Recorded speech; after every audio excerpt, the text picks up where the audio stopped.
Baie welkom, dankie vir jou tyd. Jy het lekker pilates gaan doen. So jy sê jy's opgewarm en uitgeput. Opgewarm en uitgeput, dis ook goed so. Dit is vanaand ons derde opname. Vanaand is die derde opname van die Kruisvry program Die Boom van Kennis, saam met Sakkie Spangenberg.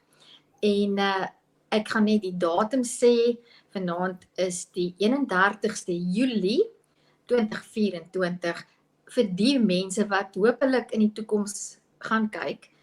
Hopelik is daar nog iets oor 10 jaar oor van die beskawing wat ons op die oomblik probeer in stand hou of bou, ek is nie altyd seker nie, dat daar nog iets is, 'n plek is om te kyk.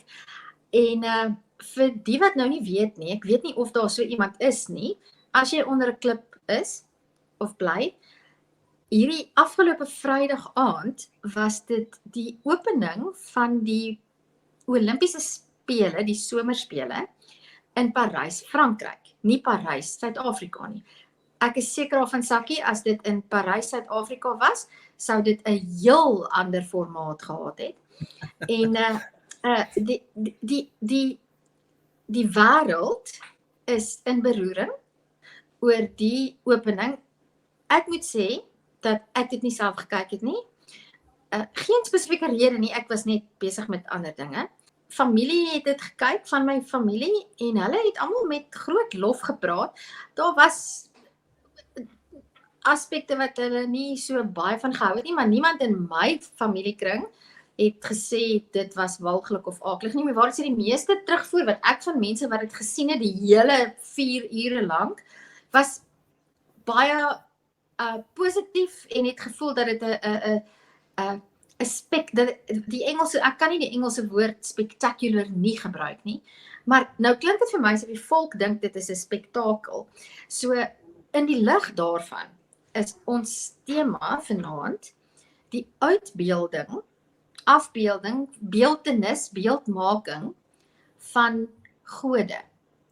So Sakkie, begin en sê gou vir my en vir ons luisteraars en kykers, het jy die opening van die Olimpiese spele gekyk? En wat weet jy van die oproer onder die volkere oor die gruwelikhede? Ja, ek het ongelukkig self dit nie kon sien nie. Ek het agterna ook nou maar net gehoor van die drama en mense se klagtes dat dit nou 'n soort van 'n parodie is van die laaste avondmaal wat Leonardo da Vinci geteken het. En dan hoor 'n mens, jy weet, allerlei klagtes, veral uit die kringe van Christene, like my konservatiewe Christene uit Amerika en dan ook hier in ons eie land. Wat 'n mens hier sien is eintlik die uitstal van die Franse, jy weet, iets van hulle identiteit. En ek het ook, jy weet, toe ek nou hoor, het ek en my vrou die Saterdagoggend, jy weet, toe mens nou allerlei gerugte hoor en jy lees in die koerante al daarvan, toe sê ek ook, jy weet, ek dink die mense misverstaan wat daar gebeur het, of die uitbeeldings. My eie belewenis van Frankryk en Parys dis amper die groot kultuurstad, en ook as jy na die Louvre gaan, die museum, die uitstallings daar, dis mooi kunswerk, wat ook al iets van die westerse samelewing, ook van die geskiedenis van Frankryk, en dit is my baie belangrik, dis daai kreatiwiteit, wat 'n mens by die Franse vind, die kunstenaars gaan soontoe, dis as dit ware vir hulle kry energie daar, om dinge te doen. Kyk, daar's van ons skrywers ook, jy weet, André P. Brink en Breitenbach, jy weet, hulle is Parys toe om daar 'n soort van bietjie die invloed op te tel, en ook die, as ek nou die Engels kan gebruik, trends, wat loskom. Dit is my wat ek soort van, as ek nou agterna kyk na van die prentjies en waaroor mense praat, Parysenaars en dan nou die Franse, het maar alleen iets probeer weergee van ons is kreatiewe mense en ons wil graag die kunste bevorder en dit is wat hulle kreatief omgegaan met 'n klomp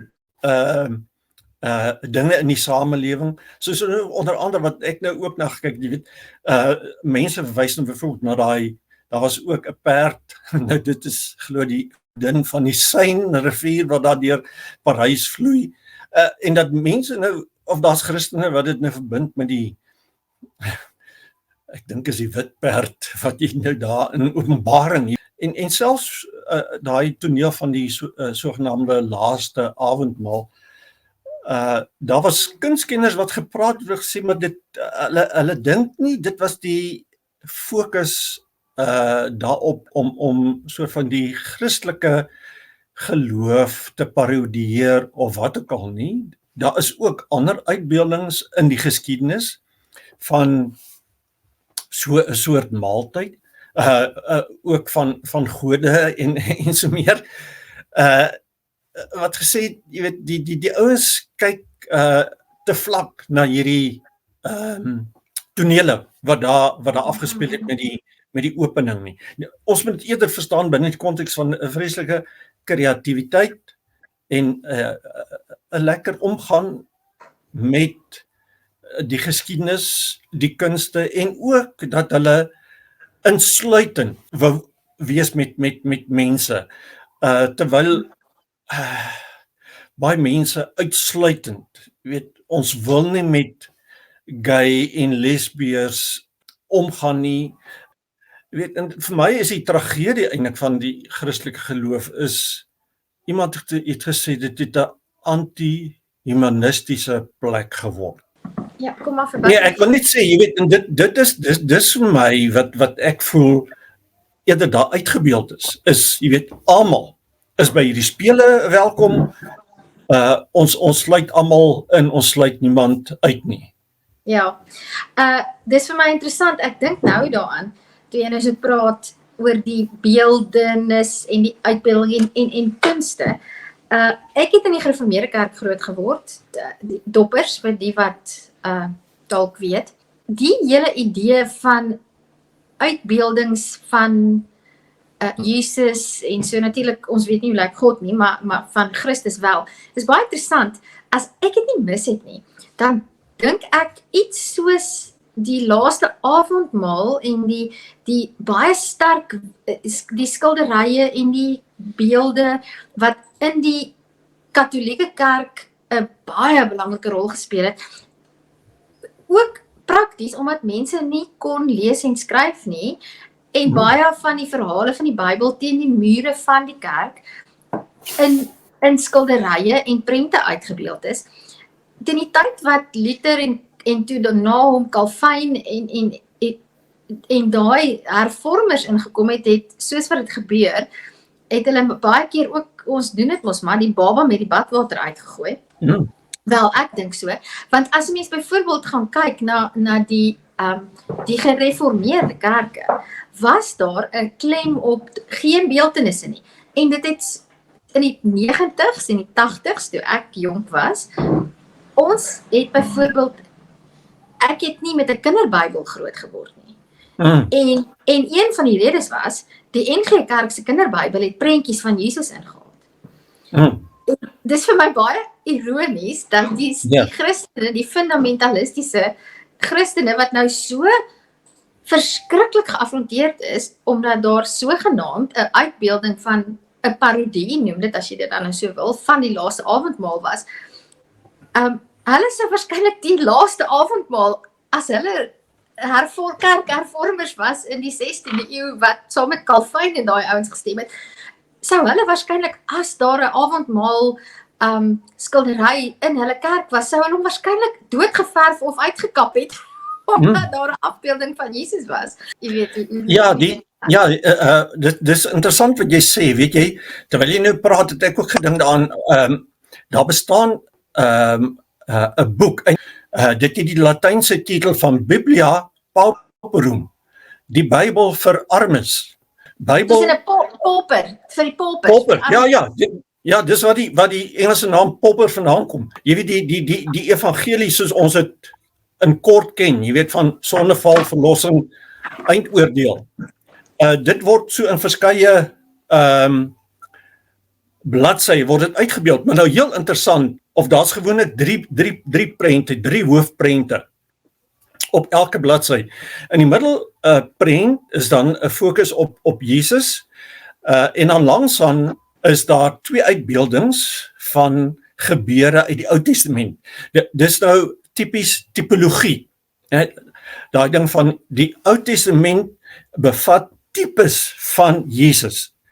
Soos byvoorbeeld die Jesus aan die kruis, né? Dan gryp hulle terug na daai vertelling van Moses met die slang, né, in die woestyn.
So dan Ons moet vir daai episode praat van die slang op die okay.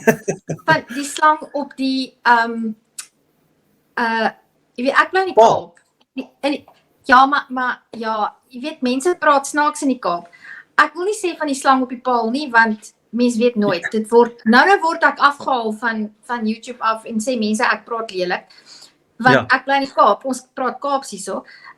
Wel nie ek nie, maar baie mense doen. Maar dis vir my so interessant dat jy nou daarna verwys. Ek wonder hoeveel mense wat elke Sondag in die kerk sit, ken daardie verhaal uit die Ou Testament, waar die Israeliete een of ander klagte gebring het en toe stuur die Here Yahweh of Elohim, ek is nie seker in wat se weergawe van wat se geskrif is dit nie. Toe stuur hy mos die klomp giftige slange om die mense te pik. En die manier wat toe die mense nou sê nee, ons is jammer, ons sal ophou kla. Maar toe is daar nog steeds hier klomp giftige slange en toe sê God vir Moses, maar okay, vat 'n hoë paal en sit 'n was dit 'n koperbeeld, goud, hout, wat? Ja, ek is nie self, dis nou nie so helder in my geheue presies. Daar is hier langs my man sit hier langs my, hy het sy kakkesasie deurgekom, hy sê dit was 'n koperslang. 'n koperslang. Okay. Dis fascinerend. Ek het op my lysie van onderwerpe wat ons oor moet gesels in die toekoms, het ek hoeka hierdie verhaal van die Bybel en die koperslang. Sê net gou vir my, ek wil graag net die terminologie regkry. Jy het gepraat van tipologie. Jy het gesê tipologie, met ander woorde, jy het vir Jesus in die middel en dan jy 'n tipe van Jesus aan weerskante. Ja. Eintlik tipe verhale ook. Jy weet wat dan as dit ware uit die Ou Testament op Jesus sou dui. En dan word hierdie Dedrika, ek sien Dedrika het ingeskakel. Naam Tersha. Gesels gerus saam. Ons praat nou hier oor Moses en die koperslang en die uitbeelding dat dit jy kry dit in 'n boek hier uit die middeleeue het daar so 'n boek tot stand gekom wat die hoofmomente van die Christelike verhaal dan nou uitbeeld en dan word dit met tipologiese tekeninge ook voorgestel, soos Jesus wat nou aan die kruis hang en dan nou sinspeel dit of die prentjie langs aan dit is dan Moses met die koperslang. Nou kom 'n mens by die hele ding van die uitbeelding. Die boek het tot stand gekom omdat baie mense in daai tyd juis nie kon lees en skryf nie. Hoe het hulle die evangelie gehoor? Hulle het dit deur middel van prente. En hierdie boek is dan ook gebruik deur die Katolieke Kerk in die opleiding, kan jy amper sê, van die priesters en die biskoppe. Wil sê, hier is die verhaal en hier is die tekeninge en dis hoe julle eintlik met die Bybel moet omgaan. Nou jy het net nou daarna verwys, nou kom die protestantse hervorming en hulle gooi al die beelde en skilderye en so meer uit die kerke uit en verarm eintlik kerke daardeur. Nou jy het gesê dit is veral in die gereformeerde kerk, maar ek kan ook onthou, jy weet dat ons ook maar groot gemaak is binne die NG Kerk van, jy weet jy maak nie 'n uitbeelding van God nie.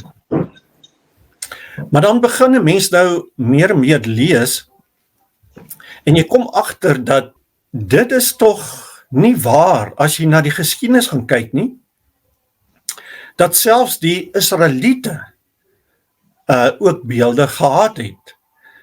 Met opgrawings het hulle nou ook agtergekom dat daar verskeie beeldjies gemaak is, ook dan van die godin Ashera.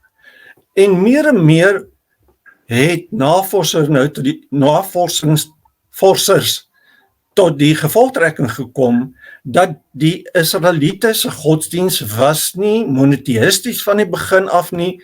Hulle het ook beeldjies gemaak, daar's beeldjies van juis die godin Ashera, want 'n manlike god het 'n vroulike god gehad en hulle het ook kinders gehad jy weet, hulle het oor die gode baie menslik gedink.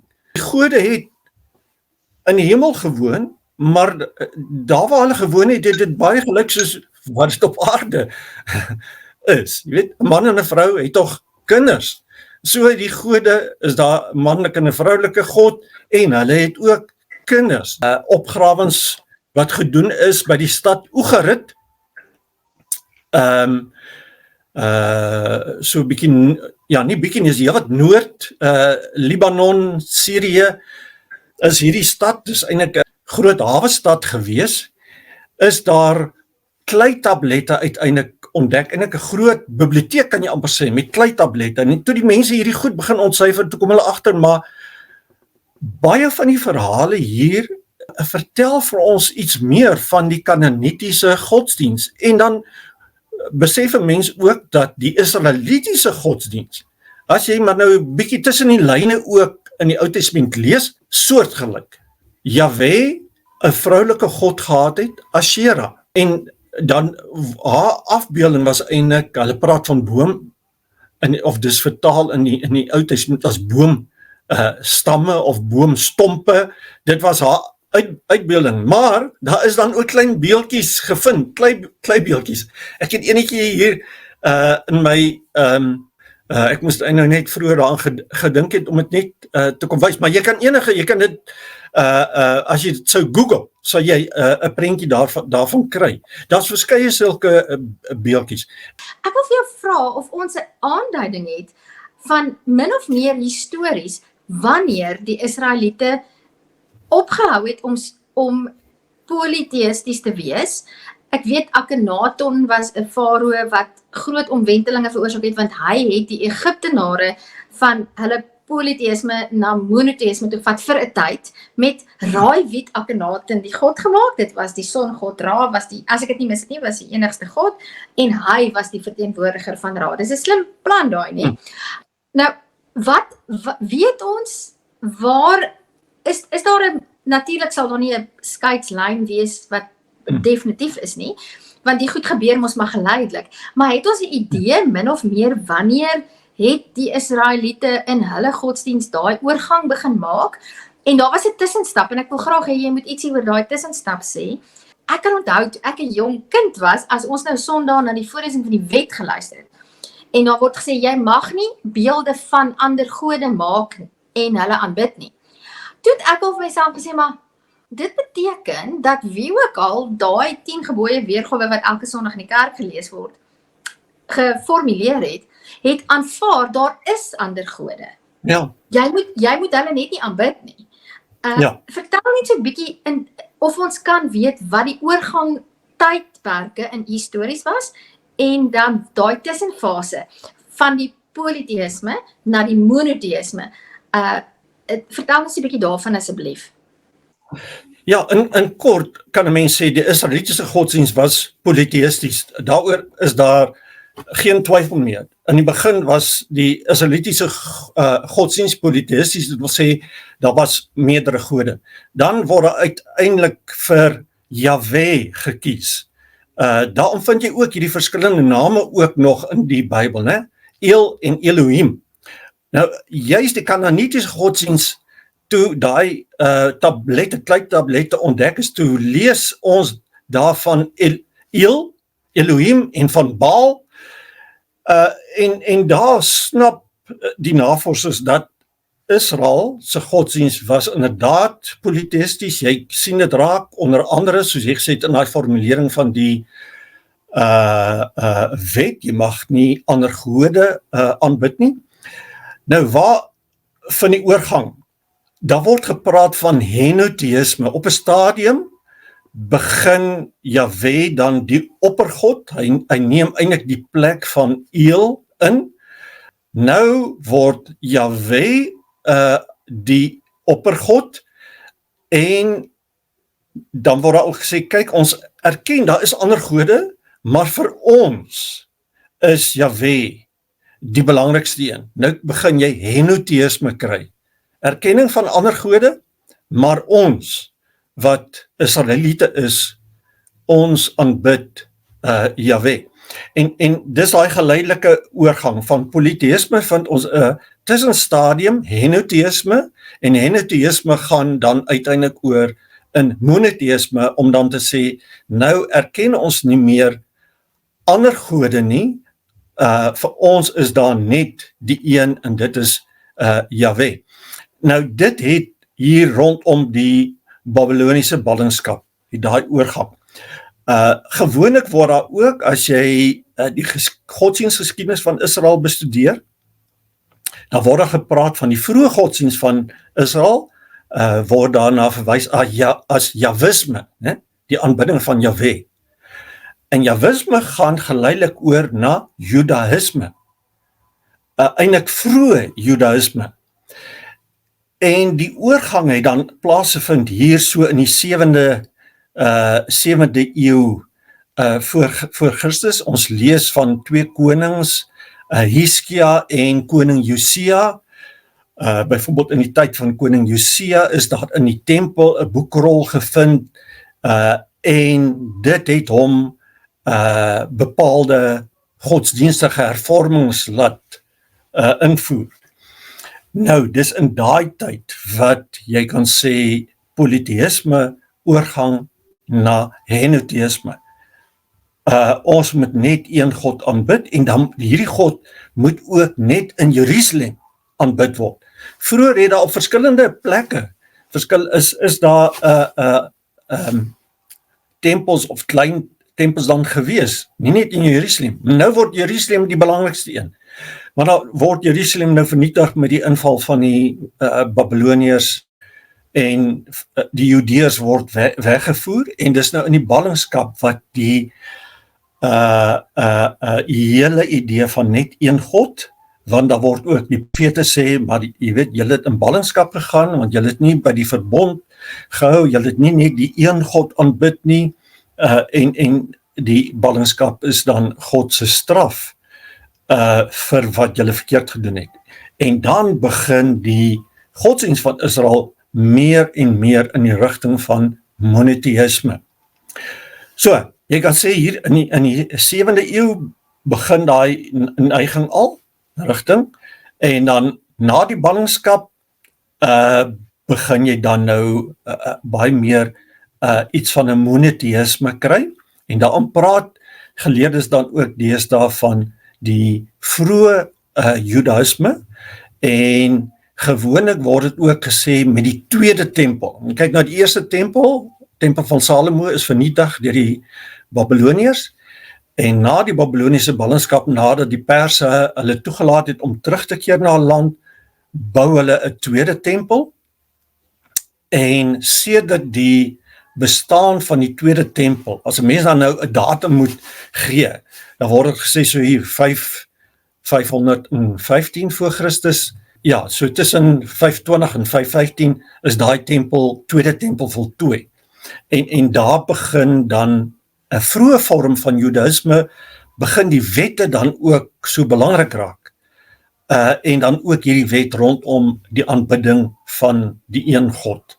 Ek wou vra, hierdie dinge wat jy nou vertel vir ons, ek het dit uitgevind vir myself toe die internet bekend geraak het. As daar 'n predikant is wat in die bediening staan, wat Sondag vir Sondag preek aan sy gemeente, sonder om op enige manier uitdagend of konfronterend te wees, ek sou graag wou weet, het ek dit net gemis in die 40 jaar dat ek feitelik elke Sondag in die kerk was, in die woestyn was.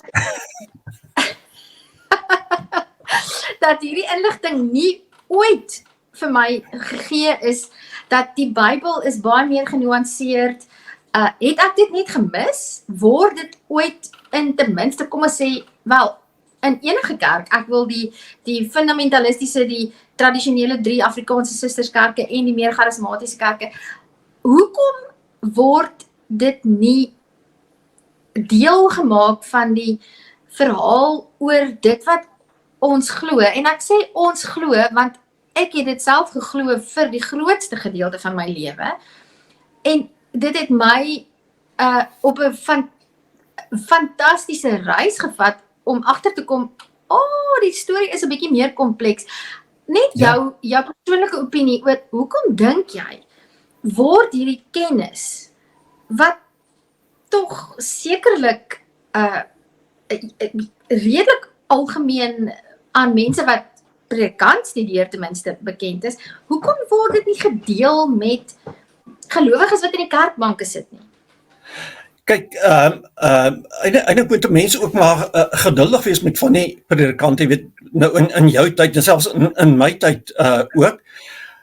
Dis eintlik maar hier van so 1990 wat hierdie inligting in verteerbare vorm wil ek sê aan mense deurgegee is en geleerdes dan nou boeke begin skryf het. Ek het hier voor my 'n hele reeks van boeke wat oor die Israelitiese godsdiens dan nou handel, wat navorsers dan ook bereid was om na vore te kom en sê, hoor hierso, nee, die godsdienst van Israel is baie meer kompleks as wat ons vroeër gedink het, en ons kan dit ook uit die Bybel uit baie mooi aantoon, maar nou het ons ook uit opgrawings, onthou, dis ook van wie opgrawings wat gedoen is, wat dit na vore gekom het, dat ons anders moet dink aan die Israelitiese godsdienst.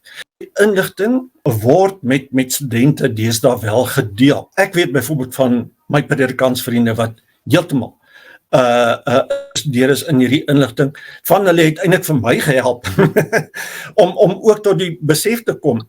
Ek kan sy naam noem, Willem Boshoff.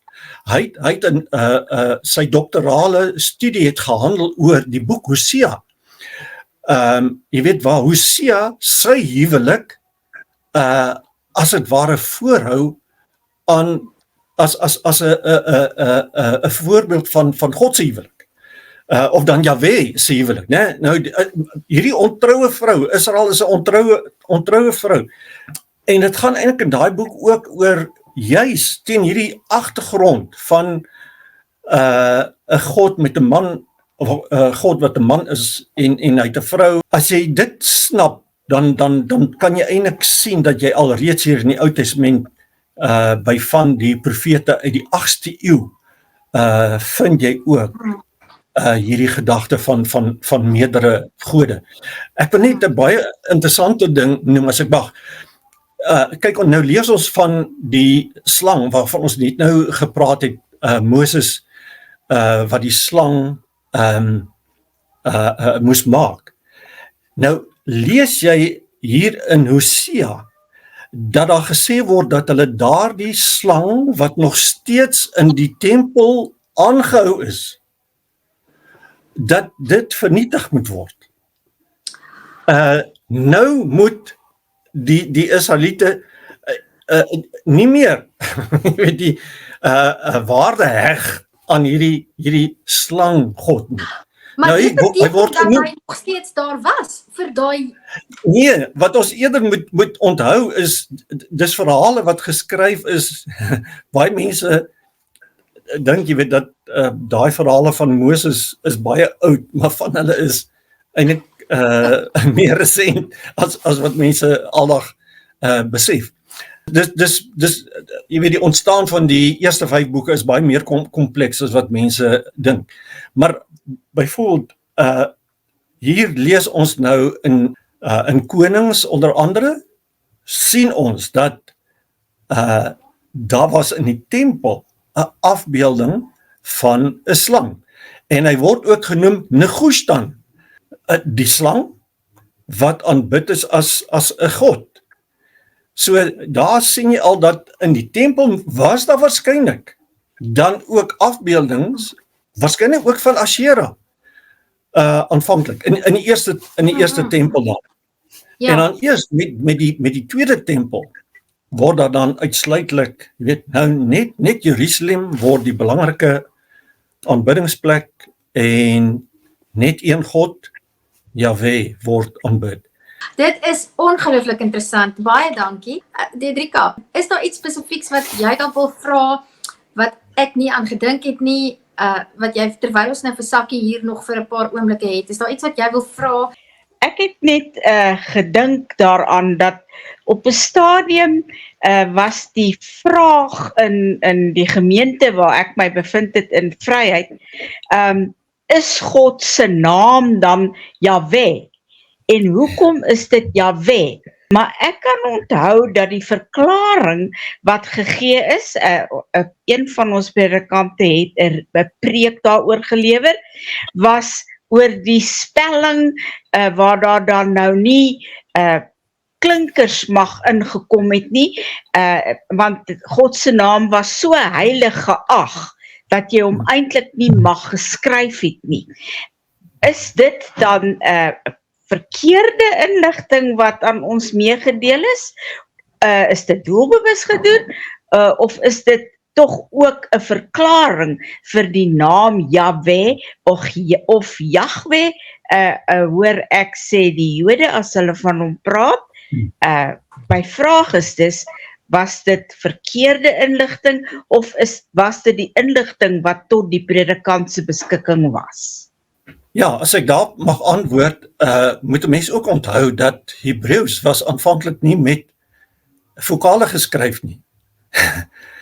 Dit was net met konsonante, nee, medeklinkers. Die hele Bybel was eintlik met medeklinkers geskryf.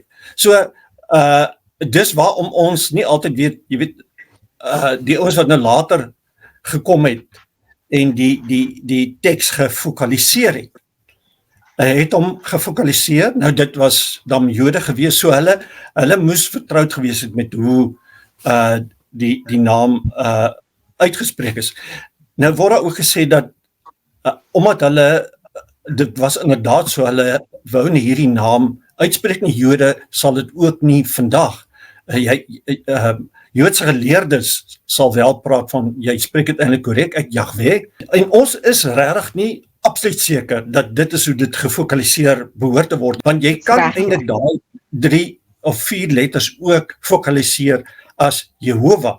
Nou, dit word weer toegeskryf daaraan dat jy die naam Adonai, Here, en dat die vokale vir Adonai is onder daai 4 letters, Hebreëse letters ingevoeg, en dan kan jy dit uitspreek Jehovah. Nou dis bietjie meer kompleks as wat ek dit nou hier, mense moet dit eintlik met Hebreëus kan doen. Maar in elk geval, dis heeltemal reg. Ons weet eintlik nie absoluut seker hoe dit uitgespreek word nie. Dit het tradisie geword, dat dit so uitgespreek word as Jahwe, maar ons kan ook verstaan hoekom daar mense is wat sê nee, dis Jehovah, en dat hulle praat van Jehovah getuies. Dis in kort my antwoord. Ek weet nie, het ek jou bevredigend beantwoord? Ja, wat, ek voel dan heel gerus, dan het my ou dopperdoom nie darm nie heeltemal gejok vir my nie. Baie dankie, dit was baie interessant. Ek wil net sê, as ek nou so luister, dat Hebreëus aanvanklik, natuurlik was dit aanvanklik nie 'n geskrewe taal nie, want geen taal was aanvanklik geskrewe taal nie. Alle taal was aanvanklik net verwoord, maar met die wat die geskrifte nou bygekom het, dit lyk vir my, ons het nou die sirkel voltooi, want as ek so kyk na wat my kinders se SMS taal, dan lyk dit ons is terug by daai punt waar jy die vokale weglaat. Ons moet nie sê die einde is naby nie, ons moet sê, ons is terug by die begin, want as ek na SMS taal kyk, dan is ons weer by die begin waar daar nie vokale gebruik word nie, die jong mense gebruik nie vokale nie. Jy het iets waargeneem wat waar is, en dit is wat jy weet, hulle skryf, ja, as jy nou Afrikaans magtig is, dan skryf jy nie dankie nie, jy skryf net D en K, jy weet, en Precies, ons ander moet dit invul. Dis interessant nie, goed, ek wil afsluit. Kan ek net vinnig daarso sê, dit is eintlik nogal interessant, want as ons nou nie die SMS taal kan baas raak nie, moet ons onthou, die eerste teks in Afrikaans was in Arabiese skrif geskryf. So daar moet ons weer 'n bietjie Arabiese skrif gaan leer. Nee, daar het ons dit. Ek wil net afsluit, begin deur te praat oor die Olimpiese spele se openingstonele wat die wêreld in beroering het. En iets wat ons nie oor gepraat het nie, is die hele middeleeuse konsep van die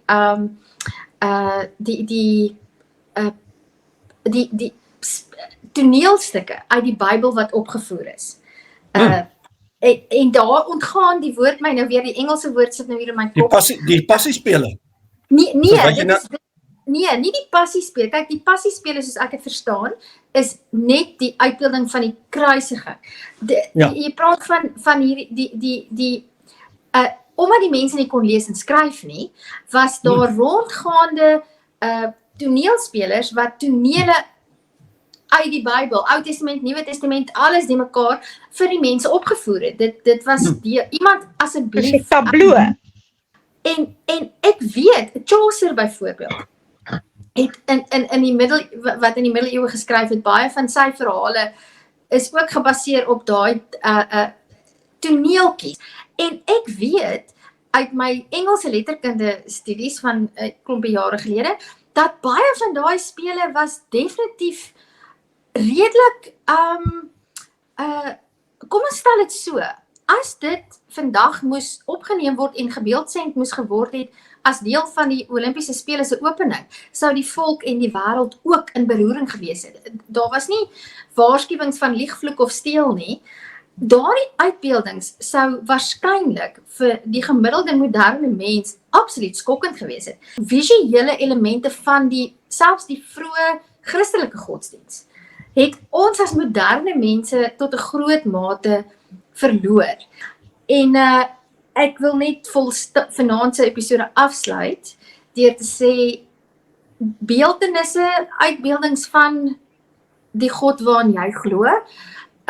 As jy 'n Christen of 'n Moslem is dit 'n sensitiewe saak. As jy gereformeerd is, dan is selfs uitbeeldings van Christus is dalk vir jou problematies. Maar die idee van uitbeelding van gode is so oud soos die mensdom self. En ek dink 'n mens verarm jou wêreldbelewenis as jy ontstig raak oor moderne kunstenaars se interpretasie daarvan. En ons moet absoluut onthou dat daar was 'n tyd toe mense soos Leonardo da Vinci en Boccaccio en Van Gogh na Pieter Bruegel, daar was 'n tyd toe hulle kunswerke die gemiddelde Rooms-Katolieke middeleeuse Christen totaal sou ontstig het, omdat dit so skokkend en absoluut walglik of ontstellend sou wees, want eens op 'n tyd was die laaste avondmaal 'n revolusionêre, moderne kunswerk. Ek wil graag met daardie boodskap ons luisteraars en wie ook al in die toekoms hopelik kyk na en luister na ons, sê dis nie die moeite werd om kuns te boikot. Kuns op enige manier, omdat dit jou sensitiwiteit aantas nie. As jy nie van iets hou nie, sit dit af, moenie daar kyk nie, moenie die skildery koop nie. Maar moenie dink dat dit gemik is teen jou en jou geloof en dit wat jy glo nie, want daar's baie meer dinge in die wêreld as wat ons selfs vandag van weet. Dankie dat jy saam met ons gekyk het. Sakkie, weer eens, ek sê vir jou baie dankie vir jou tyd. Dis werklik kosbaar vir ons dat jy hier is en jou kennis met ons deel. En mag die spele vir julle almal goed wees. Ja. Ons lig 'n glasie op Bacchus, of hy nou blou is en of hy nou mooi is en of hy nou lelik is. Voilà.